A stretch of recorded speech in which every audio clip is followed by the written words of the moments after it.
இறையேசுவில் பிரியமான சகோதர சகோதரிகளே, நமது ஆண்டவர் இயேசு கிறிஸ்துவுடைய திருப்பெயரால் உங்களுக்கும் உங்கள் குடும்பத்தில் இருக்கிற அனைவருக்கும் அன்பும் சமாதானமும் மகிழ்ச்சியும் உண்டாவதாக. அன்புமிக்கவர்களை, ஏப்ரல் மாதம் 30ஆம் தேதி தாயாம் திரு அவை திருத்தந்தை புனித 5ஆம் பயஸ் என்பவருடைய நினைவு நாளைத்தான் கொண்டாடுகிறது. இந்த திருத்தந்தையானவர் பிறந்தது வாழ்ந்தது எல்லாமே 1504ஆவது ஆண்டிலிருந்து 16ஆவது நூற்றாண்டு. அன்புமிக்கவர்களே, நம்முடைய மறைந்த திருத்தந்தை பிரான்சிஸ் அவர்களுக்காக நாம் துக்கம் அனுசரித்து தினமும் அவருக்காக ஜெபிக்கிற நாட்கள் 9 என்று நான் சொல்லியிருந்தேன். அந்த 9 நாட்கள் மே மாதம் 5ஆம் தேதியோடு நிறைவு பெறுகிறது. தினமும் பல்வேறு ஆலயங்களில் கர்தினால்மார்கள் ஜெபமாலை ஜெபித்தும் திருப்பலியை நிறைவேற்றியும் நம்முடைய புனித திருத்தந்தை பிரான்சிஸ் அவர்களுடைய ஆன்ம இளைப்பாற்றிக்காக ஒப்பு கொடுத்து கொண்டிருக்கிறார்கள். உலகமே இந்த 9 நாளை துக்க நாளாக அனுசரித்து அவருக்காக ஜெபித்து கொண்டிருக்கிறது. இந்த துக்க நாட்கள் மே 5 முடிவடையும் என்று சொன்னேன். அதற்கு பிறகு 2 நாள் இடைவெளிக்கு பிறகு மே மாதம் 7ஆம் தேதி இந்த கான்க்ளேவ் அப்படின்னு சொல்வார்கள். கான்க்ளேவ் அப்படி என்றாலே நீங்க ஒன்றும் குழம்பிட வேண்டாம். பூட்டப்பட்ட கதவுகளுக்கு இடையே நடக்கிற ஒரு மீட்டிங் தான் கான்க்ளேவ் அப்படின்னு சொல்லுவாங்க. கத்தோலிக்க திருச்சபையுடைய பாரம்பரியத்துல இந்த கான்க்ளேவ் அப்படின்னு சொன்னால் புதிதாக கத்தோலிக்க திரு அவைக்கு ஒரு திருத்தந்தையை தேர்ந்தெடுப்பதற்காக பூட்டப்பட்ட சிஸ்டைன் சாப்பல் என்று சொல்வார்கள். வத்திக்கான் நகரில் ஒரு பழமை வாய்ந்த ஒரு ஆலயம் இருக்கிறது, சிஸ்டைன் சாப்பல் என்று சொல்வார்கள். அந்த சிஸ்டைன் சாப்பலுக்குள்ள தான் திருத்தந்தையை தேர்ந்தெடுக்கிற பழக்கம் கடந்த 2000 ஆண்டுகளாக நடந்து கொண்டிருப்பதை நம்ம வரலாற்று ரீதியாக உணரலாம். அன்புமிக்கவர்களே, மிக பழமையான ஒரு முறையில இந்த திருத்தந்தையை தேர்ந்தெடுக்கிற ஒரு முறைமை நடக்கும்.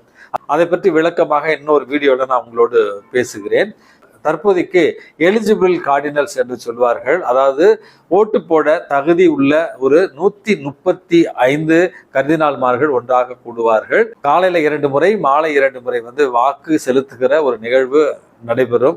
ரொம்பவும் சீக்கிரட்டா அது உள்ள நடக்கும். அது உள்ள யாரும் செல்போன் எடுத்துட்டு போக முடியாது. எந்தவித வெளி உலக தொடர்பே இல்லாமல் தான் கர்தினால்மார்கள் உள்ளே அந்த தேர்தலை நடத்தி முடிப்பார்கள். அதற்கு பிறகு இந்த 135 கர்தினால்கள்ல 90 வாக்குகள் பிளஸ் இன்னும் 1 வாக்கை பெறுகிறவர் தான் திருத்தந்தையாக அறிவிக்கப்படுவார். அறிவிக்கப்படுவதற்கு முன்பாக யாருக்கு அதிக எண்ணிக்கையில 3-2 வாக்குகளை பெறுகிறாரோ அவர்களிடத்துல தனிப்பட்ட முறையில் அவர்களுடைய விருப்பத்தை கேட்பார்கள்.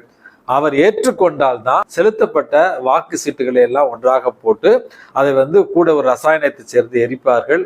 தேர்ந்தெடுக்கப்பட்டு விட்டால் வெள்ளை நிற புகையோடு ஆலய மணிகள் ஒலிக்கும். தேர்ந்தெடுக்கப்படவில்லை என்றால் கருப்பு புகை மட்டும் வரும். அன்புமிக்கவர்களே, இதை வைத்துக்கொண்டு இன்றைக்கு நிறைய பேர் யூடியூப் சேனல்ல பயங்கரமான குழப்பங்களை ஏற்படுத்தி கொண்டு இருக்கிறார்கள்.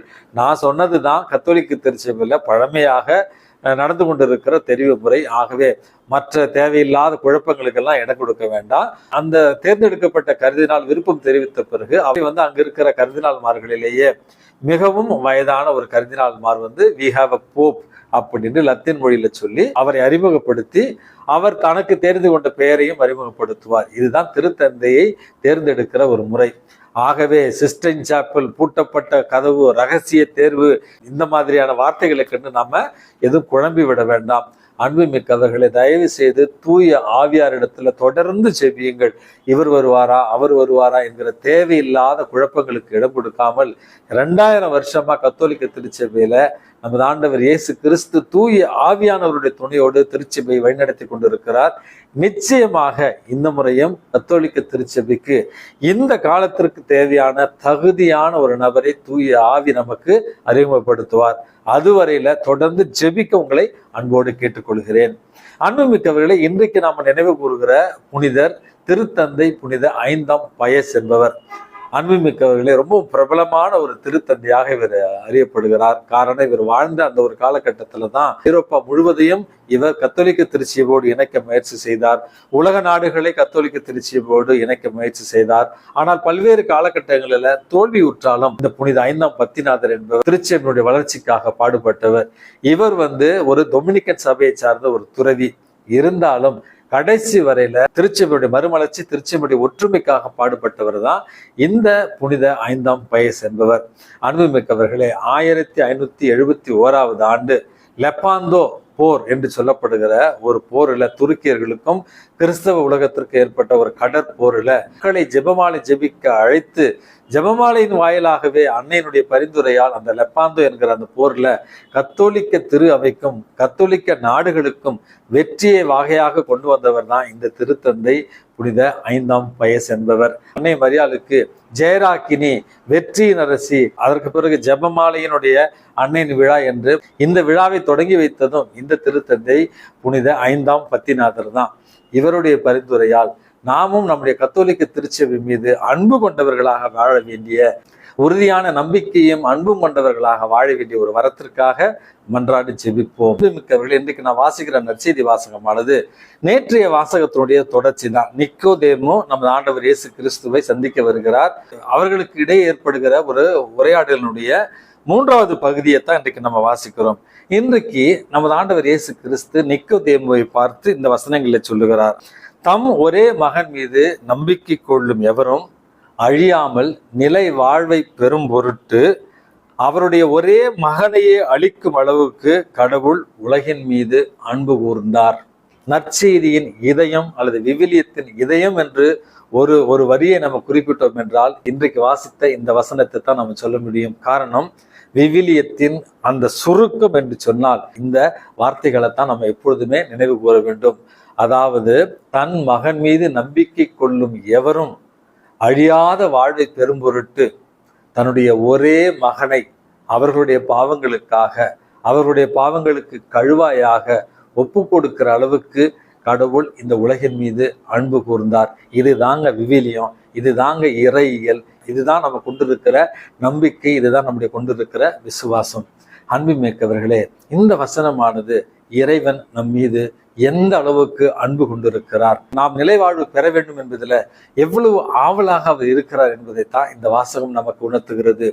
ஒவ்வொரு நாளும் இறைவனுடைய அன்பை நாம் உணர்கிறோமா என்கிற ஆன்மீக தேடலோடு இந்த இறை அன்பை புரிந்து கொள்ளத்தான் இறைவன் நமக்கு அழைப்பு விடுக்கிறார்.